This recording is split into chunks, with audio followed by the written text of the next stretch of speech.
पहले तो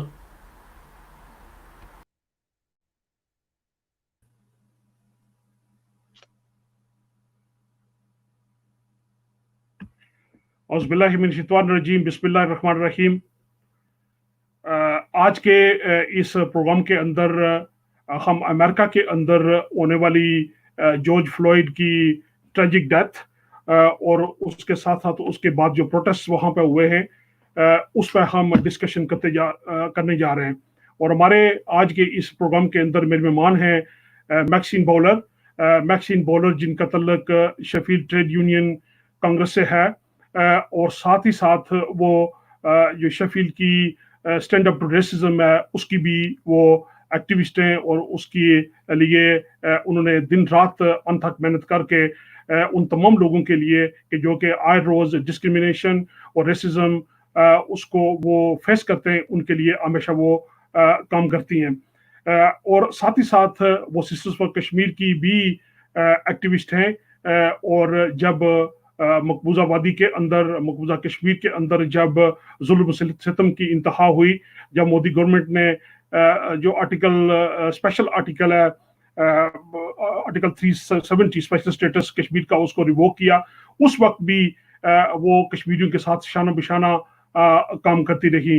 जब आज़ाद कश्मीर के अंदर और पाकिस्तान के मुख्तलिफ इलाकों के अंदर डेडली अर्थक्वेक हुआ तो उस वक्त भी मैक्सिन बॉलर ने अपने साथियों के साथ न सिर्फ एक बार बल्कि 3 बार आज़ाद कश्मीर का और पाकिस्तान के इलाकों का दौरा किया और शेफील्ड कॉलेज बाग उसको कायम करने के लिए मैक्सिन बॉलर का एक आम किरदार है कि जो कि उन्होंने बाग के लोगों के लिए कश्मीर के लोगों के लिए एक बेहतरीन तोहफे की सूरत में उन लोगों को दिया।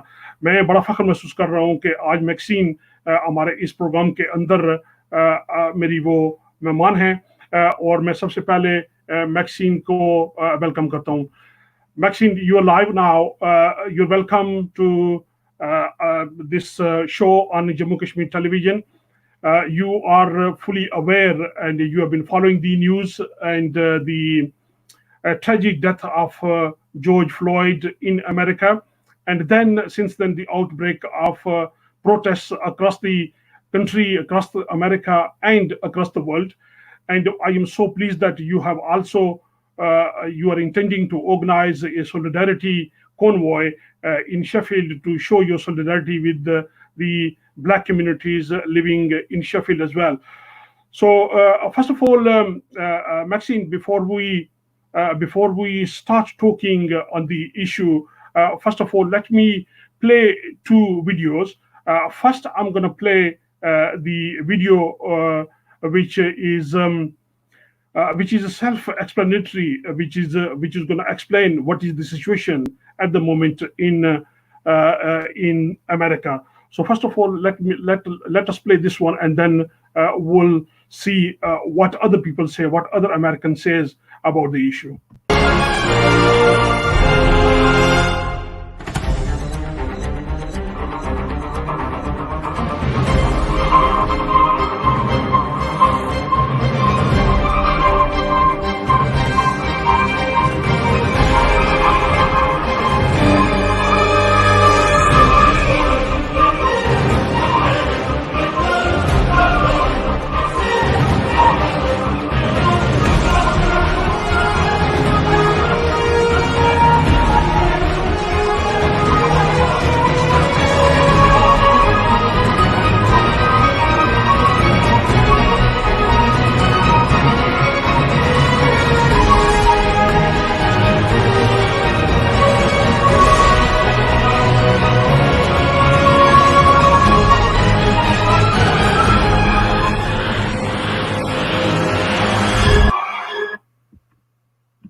Maxine, these videos situation is completely out of control. I fully understand since the death of tragic death, I should say, and I should say the extrajudicial killing of George Floyd, the family and the protesters have done their best just to raise the voice and ask the authorities to register and try him on a full murder case. But unfortunately, the authorities didn't listen.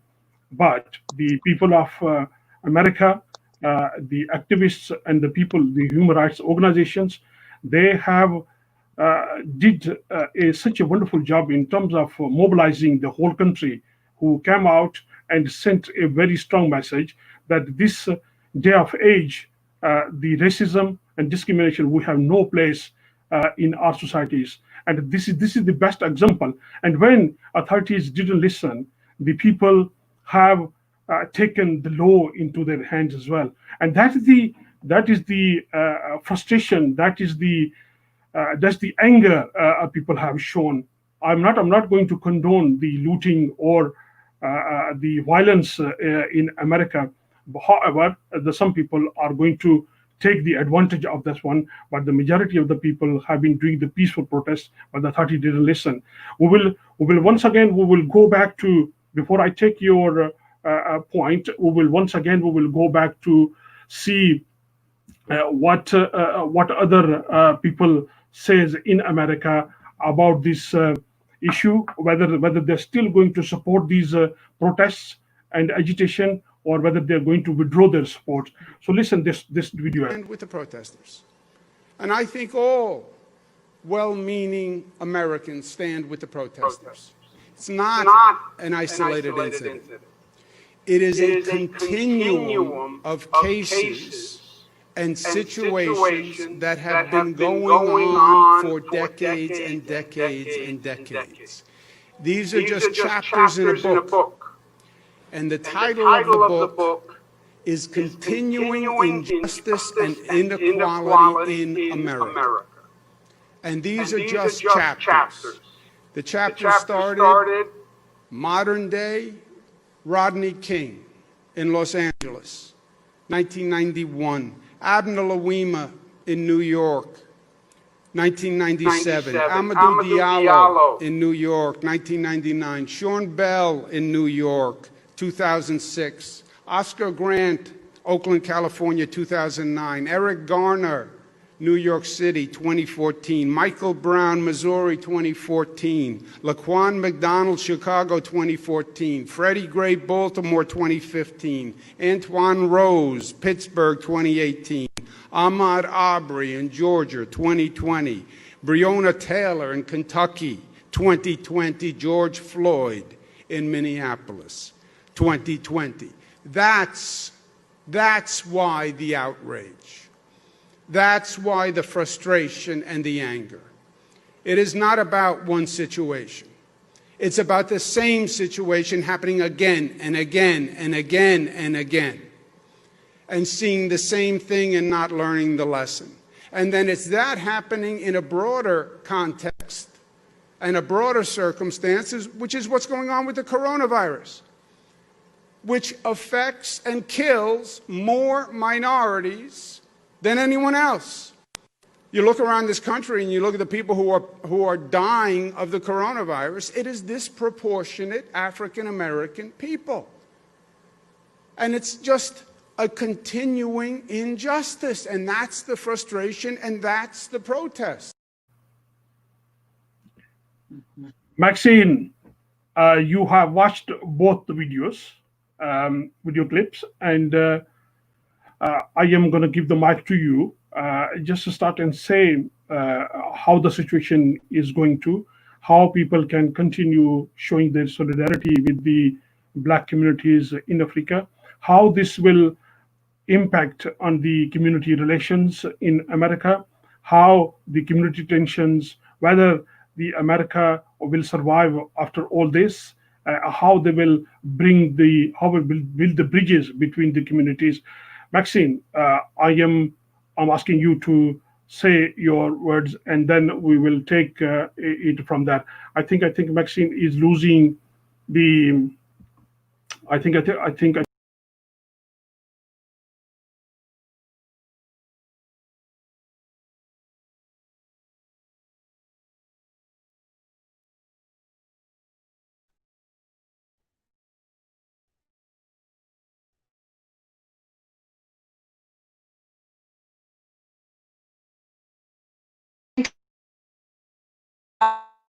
back.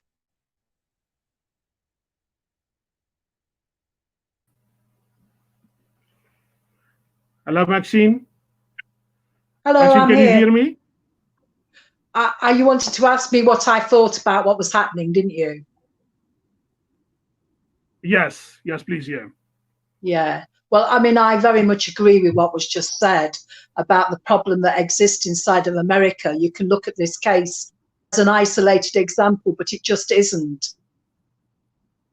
The disproportionate Black Africans, and actually Latino people who died from COVID-19.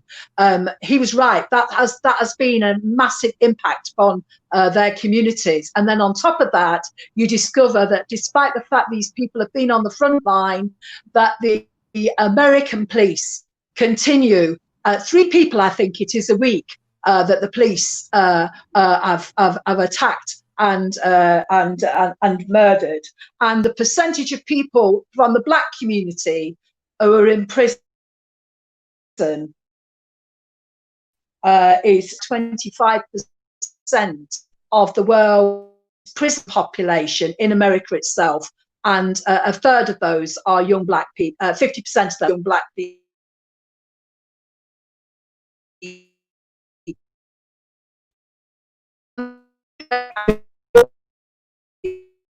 Because the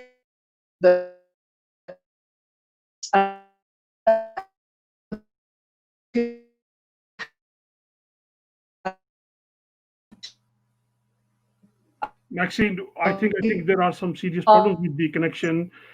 8 minutes and 5 seconds. Maxine, can you hear me?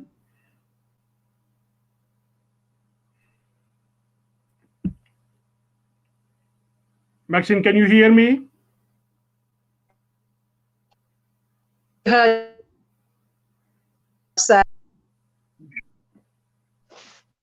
going to move. I'm going to move and see if my internet's any better anywhere else. Yes, I think there's a serious problem with the connection. You can move. That will be very helpful. Is that better, do you think? Yes, I think. Yeah. Try Yeah. again. Okay. Well, I was just saying I very much agree with what was said about the situation in America. I mean, obviously the place is on fire, and there's a real sense of injustice going on. And I think that the Black people in America are absolutely right to feel that sense of injustice. It's not just that they have disproportionately died from COVID-19, both and Latino people, completely disproportionate, just in the same way as it has been in this country. They have also they've been subjected to abuse by the police, and the officer who held down George Floyd for 8 minutes and 45 seconds, I think it was, has actually been up for 18 complaints beforehand. And it seems that the police can get away with murder whenever they want. And that's why there has been such enormous eruptions. And it feels to me that really, you know, America has gone through. It's gone again. It feels to me like America has gone through slavery, lynchings. Now people are just routinely imprisoned. Out of 3 young Black men, at least 1 will end up in prison. I think that is an untenable situation, and not surprisingly, people are really angry. And of course, you've got the same kind of government in America as you have in India with Modi. You know, a gun-toting man who thinks it's all right really to tear gas people who are peaceful demonstrators just to get down to a church to have a photo opportunity. It's that same kind of thing that we've seen in Kashmir, really, where they grab people's land and treat them like they're slaves, really. And that's exactly what we've seen in America as well. So that's why people are so angry.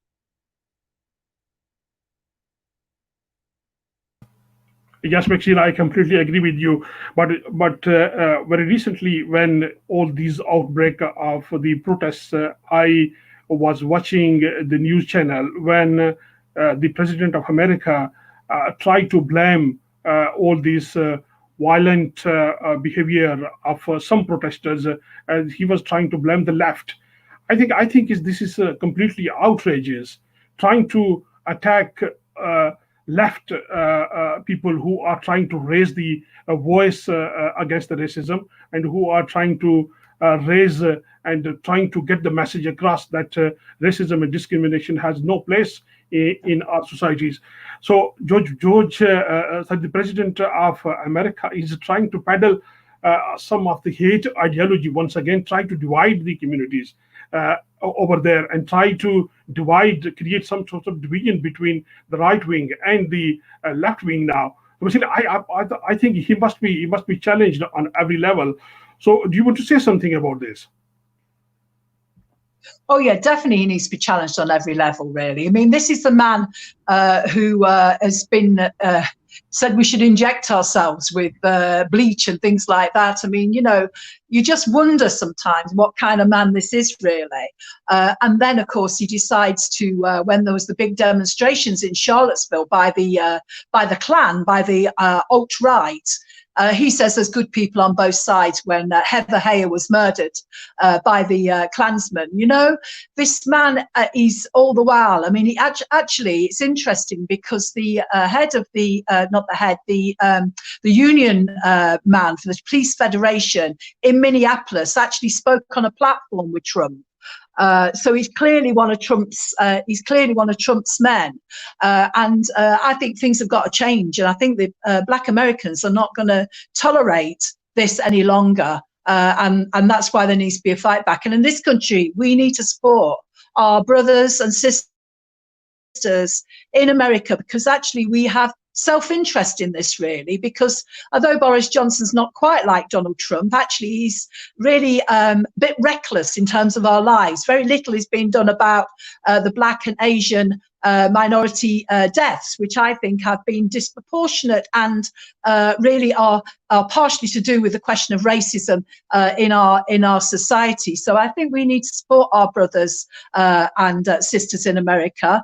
I know on Friday, well, tonight, some people have done what we call took to the knee, really, which is gone down on our knees and raised a placard saying Black Lives Matter, and we've had photo opportunities all over the place. And it's and then on Friday we're trying to get a cavalcade, really, our solidarity with Black Lives Matter and George Floyd's family across Burngreave and across through the city centre of Sheffield into Sharon. That's going to be meeting at 3 o'clock on Carlisle Street, just near the Tesco's. And then in the evening, we have also got an online protest.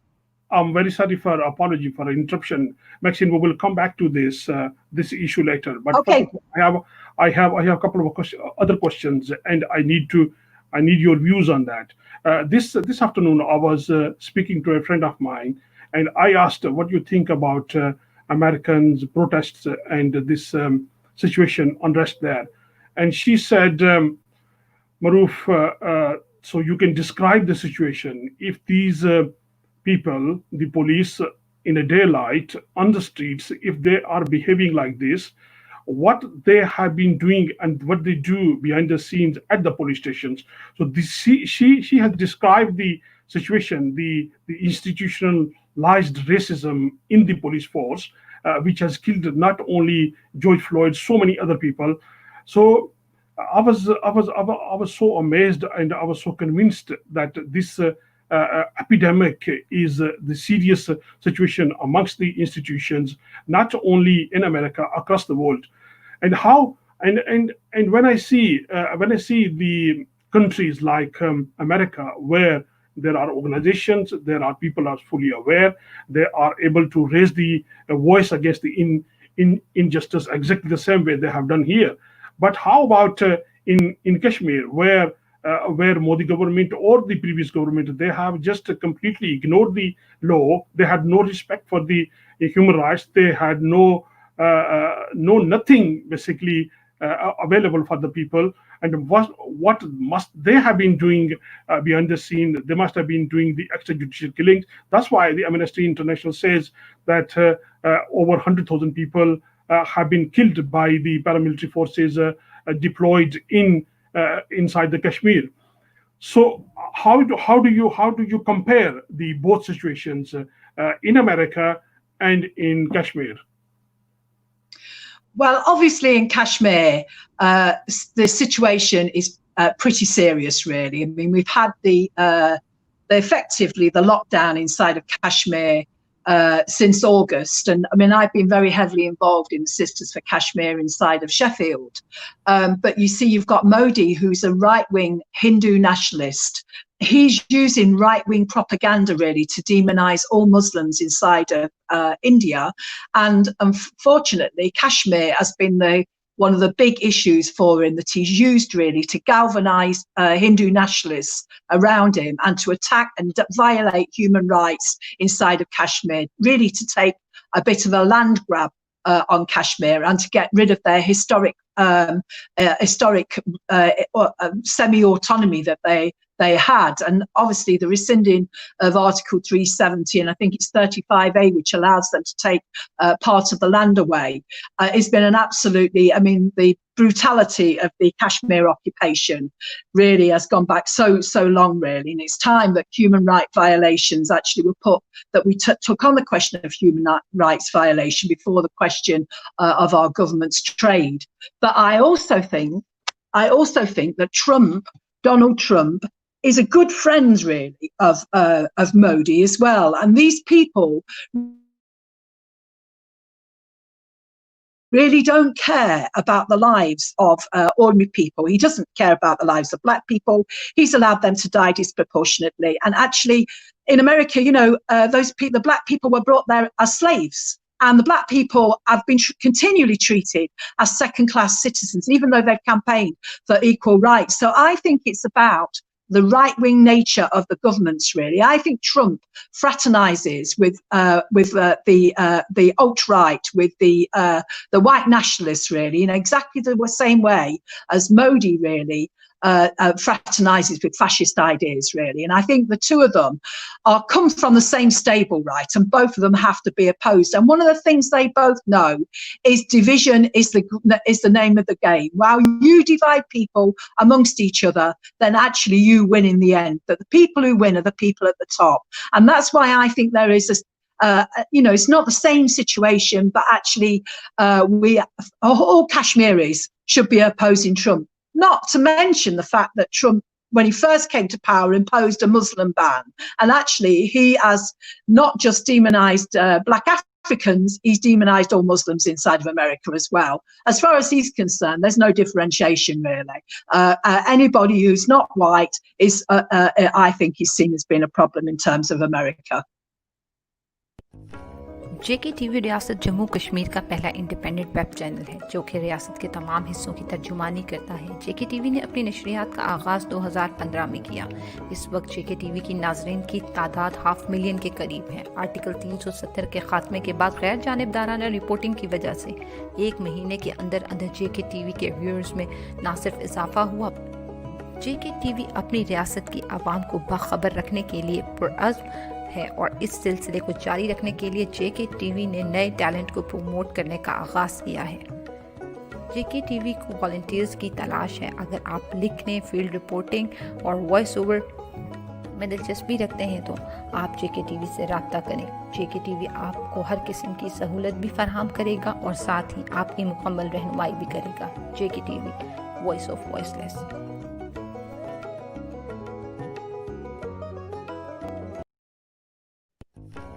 JKTV. Maxine, thank you very much for your contribution, and thank you very much for your views. Now we are going to discuss your plan and the car convoy or whatever you're going to call. Can you tell me what that plan is to show solidarity with the black communities here living in Sheffield? Right, we're just going to get as many cars together as possible to line up on Carlisle Street, which is the dead end part that goes to the Tesco's. And we're going to try and get as many cars there. We will decorate them with flags and with placards that say Black Lives Matter, Justice for George Floyd, I Can't Breathe, all those kind of slogans that we've been using decorating the cars, and then we're going to have a megaphone in the front car, and we're going to drive around across the area in a kind of a solidarity convoy of cars around the area, solidarity with George Floyd. So we really want people to come in their cars. You can do this in a safe and socially distanced fashion and have quite an impact upon people. So that's what we want people to come and do. And then in the evening, we have an online rally, which is at 6 o'clock, and you can find it. It's on the Stand Up to Racism site, but it's actually co-hosted by people from the Sheffield and District Afro-Caribbean Association, from the BAMA COVID Action Committee, from the Muslim Engagement Network, and a number of other organisations are supporting it. And it's kind of like an online rally, and they're the things that we have organised. And I know there is going to be a protest, a physical protest on Saturday that's been called by some of the youngsters. And tonight at the Trade Union Council, we said that we would try and help them to maintain social distance at it as well, because obviously we want people to be able to display their anger, but we don't want them to end up getting COVID-19. So, you know, we want to make sure that they're safe as well. So did you say this is 3 o'clock? This street, I understand, is called Carlisle Street in Sheffield? It is called Carlisle Street, yeah. It's the Carlisle Street bit that comes down to a dead end at the back of the Tesco's. And we intend to line up facing out from Tesco's so that we can drive through into Burngreave. And there should be space for us to be able to decorate our cars. We've got loads of posters we're going to bring, but people, if they want to bring their own posters, they're most welcome to do that. And flags or anything like that, just to make a bit of a display of solidarity. Why do you think it's very important? Why do I think it's important? I think if we stay silent, actually silence isn't an option any longer really for people, I don't think. I actually think it impacts upon the question of the disproportionate BAME deaths in this country as well, that we have to stand in solidarity with our brothers and sisters, whether they're Muslim, whether they're Afro-Caribbean, with the oppressed people of the world, that we cannot allow these governments to trash and ride roughshod through our lives, really. And therefore we need to stand in solidarity with each other. And we need to show the world, really, that we cannot allow these, I mean, you know, I think that they're alt-right inside of the police force in America, but we cannot allow the police to get away with murder any longer. And people are not prepared to go back to the kind of normal racism, harassment, all those things that have happened in the past. We want to see something better. We've put up with a lot and we shouldn't have to put with any more, really. Thank you very much, Bakshi. So did you say 3 o'clock on Carlisle Street behind Tesco in Burngreave, Spittal Hill? So you are inviting people who want to show their solidarity with the Black communities, not only here in Sheffield, with the family of George Floyd, and all the Black communities living across the world.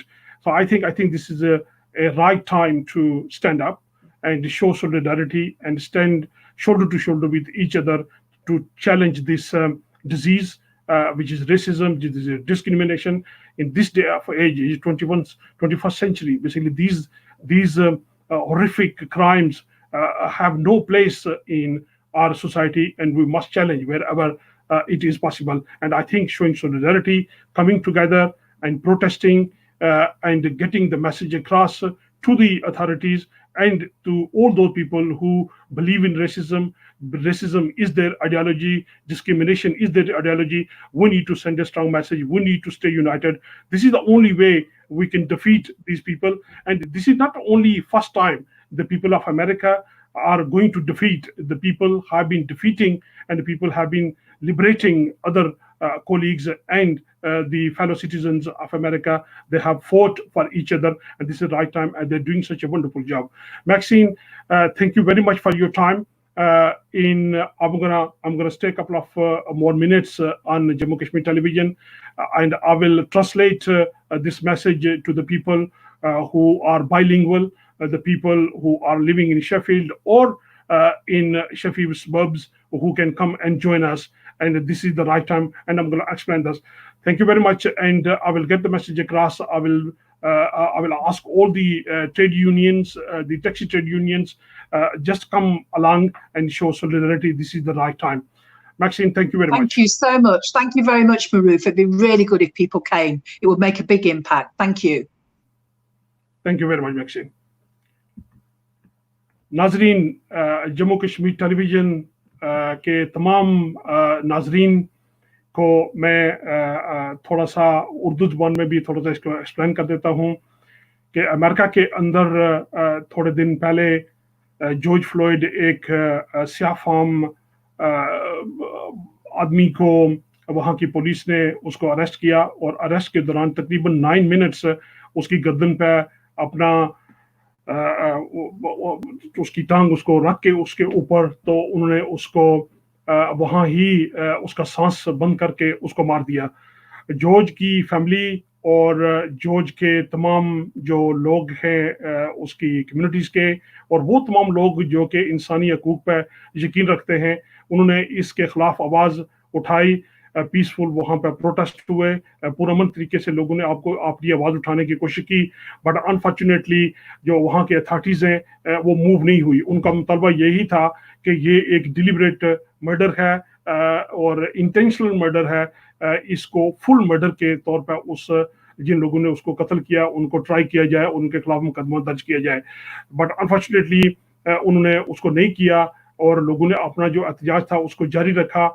और उस एहतजाज के दौरान कुछ लोग उसके अंदर पुरअमन एहतजाज के दौरान लोग अपना जो कंट्रोल है वो खो भी देते हैं और जब अथॉरिटीज़ न सुन रही हूँ तो ऐसे हालात में उन्होंने कंट्रोल अपने हाथ में लिया और कुछ वायलेंस जो इंसिडेंट्स हैं वो भी हुए, लेकिन मेजॉरिटी वहाँ पर जो एहतजाज हो रहा है वो पुरअमन है और लोग अपना किरदार इम्पोर्टेंट तरीके से वो किरदार अदा कर रहे हैं। लेकिन क्योंकि वहाँ का जो मीडिया है वो स्टेट कंट्रोल्ड मीडिया है और उसकी वजह से बाहर जो खबरें आ रही हैं वो यही है कि उन लोगों को बदनाम करने के लिए सिर्फ वही खबरें चलाई जाती हैं, फिर वही इमेजेस जो है ना वो रिलीज कर रहे हैं कि जिनको देखकर ये समझा जाए कि ये जो लोग हैं ये कानून को अपने हाथ पे रह रहे हैं।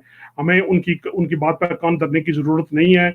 इसी तरीके से जो राइट विंग है, जो रेसिस्ट लोग हैं, उन्होंने हमेशा उस वार को हम उनको डिफीट नहीं कर सकें कि हम उनकी इन बातों के अंदर आ जाते हैं। लेकिन यहाँ पर मामला बिल्कुल क्लियर है कि लोग अपने हकूक़ की आज़ादी के लिए, अपने हकूक़ के लिए, अपनी आज़ादी के लिए, इंसानी हकूक़ के लिए वो जंग कर रहे हैं और इस हॉरिफिक जो मर्डर हुआ है, वहाँ कत्ल हुआ है, उसके ख़िलाफ़ वो एहतजाज कर रहे हैं। हमारा वसीयत इंसानी हकूक़ के अलंबरदारों की तरह, क्योंकि हमारे जम्मू कश्मीर के अंदर भी यही सूरत हाल है और उस सूरत हाल के अंदर जब भी मुश्किल वक्त हुआ है, जब भी हमें मोदी गवर्नमेंट को इंसानी हकूक़ की खिलाफ वर्जी के खिलाफ आवाज़ उठाने की ज़रूरत पड़ी, उस वक्त यहाँ की तमाम कम्युनिटीज़ ने, वो चाहे स्याह फाम हों, वो अफ्रीकन हों, वो सोमालियन हों, वो वाइट कम्युनिटीज़ के लोग हों, वो जिस भी कम्युनिटी के साथ उन लोगों का तल्लक है, एज लॉन्ग एज वो इंसानी हकूक़ पर यकीन रखते थे, उन्होंने कश्मीरियों का हमेशा साथ दिया है। तो मैं अपने तमाम भाइयों को कि जो कि इंसानी हकूक़ पर यकीन रखते हैं, उनसे ये गुजारिश है कि मैक्सिन बॉलर जो कार कॉन्वॉय है, एक एहतजाजी रैली वो निकालने जा रही हैं, क्योंकि कोरोना वायरस की वजह से थोड़ी सी रिस्ट्रिक्शंस भी हैं, इसलिए वो कोई फिजिकल गैदरिंग के बारे में नहीं सोच रही, बल्कि सिर्फ यह कि वहाँ पर कार्स के अंदर बैठ के कार्स की रैली टाउन से गुजरेगी। और मैं समझता हूँ कि आधा घंटा या 1 घंटा आप निकाल के उसके साथ अगर शामिल हो जाएं, वो इस जुमे को, ये जो जुमा आ रहा है, इस जुमे को दिन 3 बजे ये जो स्पिटल हिल के शेफील्ड स्पिटल हिल में वहाँ एक बिग टेस्को है, उसके बिहाइंड एक स्ट्रीट है जिसका नाम है कार्लाइल स्ट्रीट, काफ़ी बड़ी स्ट्रीट है और वहाँ इस स्पिटल हिल के तरफ से वो बंद है। वहाँ उस स्ट्रीट पर सब ने इकट्ठे होना है और वहाँ से रैली का एहतमाम किया जाएगा। आपसे ये गुजारिश है कि 10-15 मिनट पहले आ जाए, क्योंकि वहाँ पर हमारा जो अपना स्टैंडर्ड टाइम है उसके मुताबिक वहाँ रैली नहीं होगी कि 4 बजे का टाइम दिया तो 6 बजे जाके होगी, बल्कि 3 बजे का टाइम दिया तो 3 बजे ही उसने स्टार्ट होना। आपसे ये गुजारिश है कि 3 बजे वहाँ पे आज और अपने दोस्तों, अपने फैमिलीज को, जिनके पास भी 1-2 گاڑیاں ہیں, گاڑیاں لے کے آپ آ جائیں اور وہاں سے انشاءاللہ وہ اپنا مارچ کریں گے, اور ہمارا یہ فرض بنتا ہے کہ ہم ایسے حالات میں ان کا بھرپور ساتھ دیں تاکہ اس مشکل وقت کے اندر ہم جو ہماری جو بلیک کمیونٹیز ہیں اور جو بھی دوسرے بھی جو لوگ ہیں وہ انشاءاللہ سولیڈیرٹی شو کریں جارج فلوئڈ کی فیملی کے ساتھ بھی اور ان کی کمیونٹی کے ساتھ بھی. میں اسی بات پہ آپ سے اجازت چاہوں گا. اللہ حافظ, شب بخیر, بہت جلد انشاءاللہ پھر ملیں گے. خدا حافظ.